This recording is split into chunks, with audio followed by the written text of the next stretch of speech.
Category 4 severe tropical cyclone Jasper is at peak intensity in the Coral Sea right now and is threatening northern Queensland.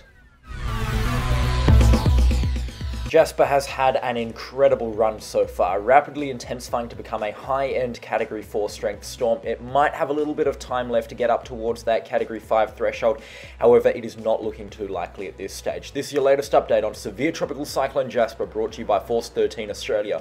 Make sure to subscribe and leave a like on the video as well, and stay tuned for further updates. There's more coming your way. It is a monster tropical cyclone and it is a severe threat to northern Queensland. We're going to be getting through all of that in this video here.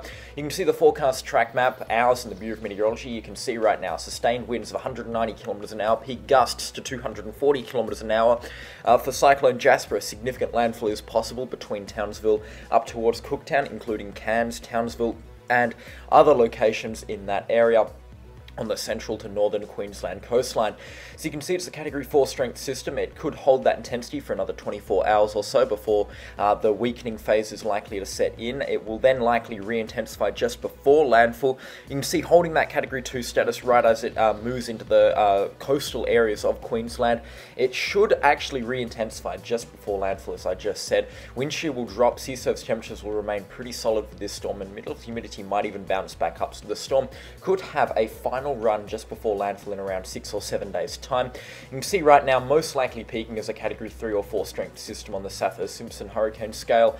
It's a strong system, a very significant system indeed, and it's one of the strongest in this part of the world in quite a while. So Cyclone Jasper right now, 180 km/h winds, pressure of 954 millibars. It's expected to begin weakening in about a day's time. We'll be looking at a Category 3, and then it's going to hold that Category 2 status for around 3 or 4 days, and then it's going to approach landfall where some strengthening is expected. It could make landfall as a Category 2 or Category 3 strength system. There is a lot of uncertainty regarding that. We'll know a lot more in the coming couple of days as it gets closer to landfall and how much it weakens over the next sort of 48 hours. That will determine how strong this storm is upon landfall, and also its landfall location. Here's a look at the satellite imagery. It is a photogenic tropical cyclone at this time, a defined eye feature in the center of the storm, and some powerful convection, especially on the western side of the system. Some good banding features as well on the southern side, great outflow as well onto the southern and the western and up towards the northern side of the system as well. This is a photogenic and beautiful tropical cyclone, but don't get me wrong, it is also a dangerous tropical cyclone. Here's a look at the GFS 10-meter wind run forecast. You can see that weakening phase followed by a little bit of strengthening. The GFS actually bringing it back up towards Category 3 status as it makes landfall just north of Cairns, bringing the worst conditions ashore for the Cairns area. It is beginning to look a lot more likely that this cyclone is going to make a landfall on Cairns or in the surrounding town sites within about 200 kilometers of Cairns, between Cooktown right down to about Innisfail or Cardwell, that sort of area. So if you are in Cairns, I would recommend watching the forecast very closely and beginning your preparation sometime soon for a potential tropical cyclone landfall in around 6 or 7 days time. There'll be more on that later on in the video, however.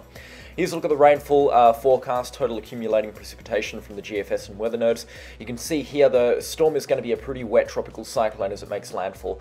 Rainfall totals, broad areas of up to 500 millimeters as indicated by those whites and blues, and isolated pockets of around 700 millimeters as indicated by those deep blues, especially around Tully and Innisfail, which are famously some of the wettest locations in Australia, so no surprises that they're going to be picking up the most significant rainfall. Cairns could see a drenching as well, up to 250 millimeters of the Cairns area, and because it is a tropical cyclone, as you know, this will likely fall very quickly indeed.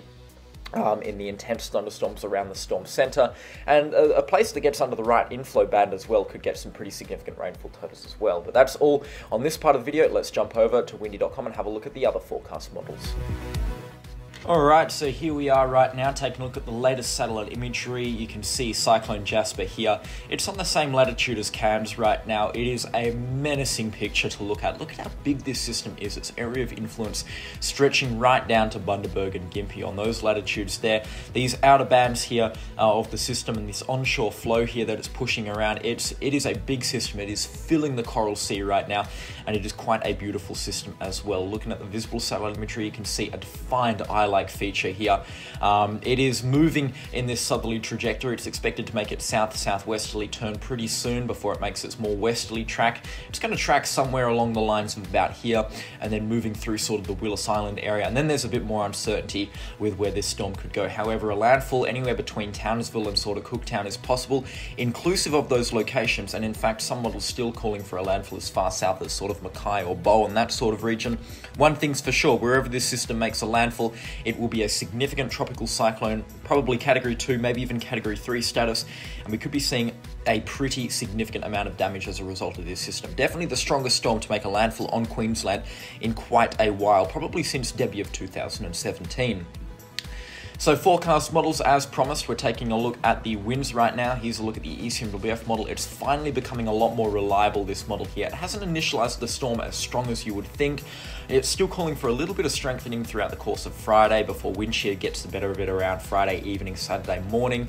And then this weakening phase will likely kick in as it moves towards the west. Wind shear is quite high through this part of the world because of this high pressure system down here, which seems to have strengthened a little bit more than we expected, which is why it's driving this cyclone further north. And the stronger that this high pressure system gets, I believe the further north that this storm is going to make landfall. So if this completely falls apart over the next 2 days, which is looking pretty unlikely, then we'll be seeing this landfall down sort of Mackay, Rockhampton sort of area. But once again, as I said, it's not looking too likely at this stage. The system then moving through the Coral Sea territory at around a Category 2, it could even be a Category 1 at this intensity. It's really looking like it's falling apart right now.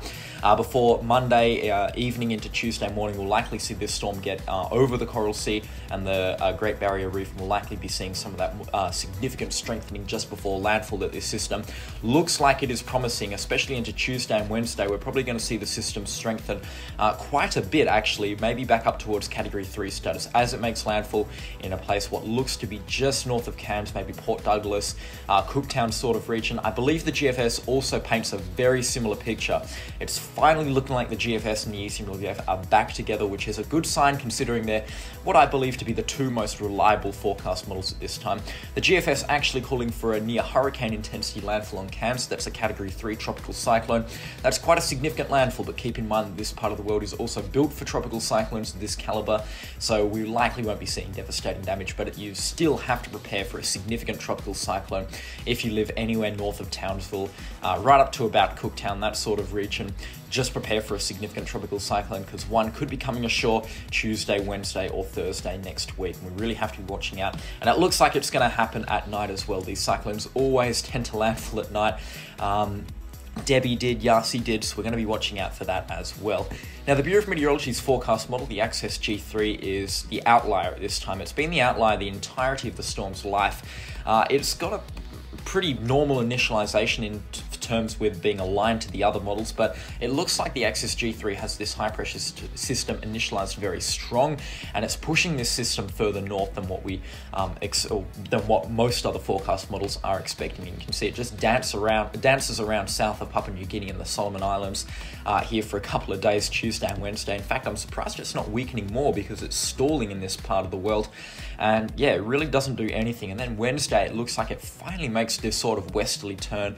And if you extrapolate that, it could maybe pass through far northern Queensland, maybe around Saturday or Sunday. But again, I don't think it's likely. If we're going to see a Queensland landfall, which is looking increasingly more likely at this stage, it's going to happen Tuesday, Wednesday, or Thursday at this time.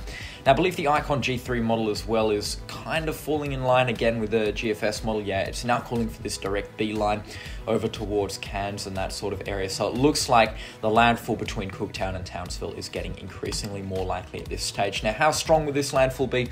Probably of Category 2 caliber, winds sustained of around 50 to 55 knots, maybe even 60 knots. That's sustained 10-minute sustained winds of around 110 kilometers an hour. That could cause some pretty significant damage indeed, with peak wind gusts probably up to 170 kilometers an hour. So definitely a strong tropical cyclone, not a record-breaking one, but it's definitely a spicy one to start off the season, that's for sure. sure. Now, significant rainfall is also a major threat from this system. You can see into Wednesday and Thursday as this system makes its landfall. Monster rainfall totals around Atherton, Innisfail are expected. 3-hour totals of around 50 millimeters are possible in the mountainous terrain here. But that could add up to a total accumulation approaching the sort of 600 to 700 millimeter mark, which is significant rainfall totals indeed. And I believe the GFS paints an even grimmer picture for rainfall, with up to 700 millimeters of rain expected in the next sort of 10 days for this part of the world. Definitely a major tropical cyclone in terms of rainfall, that's for sure. I believe if we have a look at rainfall accumulation, it hasn't quite came into the forecast yet, but you can see the cyclone out to sea remains a pretty wet one, up to 500 millimeters of rain. And once this sort of intense rainfall gets backed up against some of these mountains here on the Great Dividing Range, you'll only see rainfall totals skyrocket. Now, surf is also a pretty big threat from this system as well. This system, because it's so large and it's got a lot of time in the Coral Sea, it's going to push quite a lot of water up towards the Queensland coastline, especially anywhere south of where this storm makes landfall. Cairns, Cardwell, this sort of area, you could see some pretty significant storm surge from this tropical cyclone indeed. Significant wave heights up to about 7 or 8 meters, that's 25 feet, and a storm surge of around 10 to 15 feet could be expected from a tropical cyclone of this intensity. So make sure you're sandbagging if you live in a flood-prone area. This storm is definitely going to be a significant one, that's for sure. But that's the latest that I have on severe tropical cyclone Jasper. Make sure you stay tuned. I want to say a big thank you for all the support on this channel recently. We're just getting things started here, so make sure you are subscribed. Check out our other channels, leave a like on the video, and tell me how we can improve in the comments section down below. But that's the latest from us, and I'll catch you all in the next storm. Goodbye. Thank you for watching our content this update. If you enjoyed it, be sure to subscribe to get more updates covering all things weather and geophysics impacting Australia and the Oceania region. Subscribe to our other channels for more content from across the network, and be sure to check out our website where you can find free access to floater and radar imagery and articles on everything weather and much more. If you wish to support us directly, you can purchase some of our merchandise. We have a wide variety of clothing and homeware, or you could become an Ultimate Fan, which is the best way to directly support us, granting you some sweet perks and offers, including features in our custom storm animations, live streams, and much more.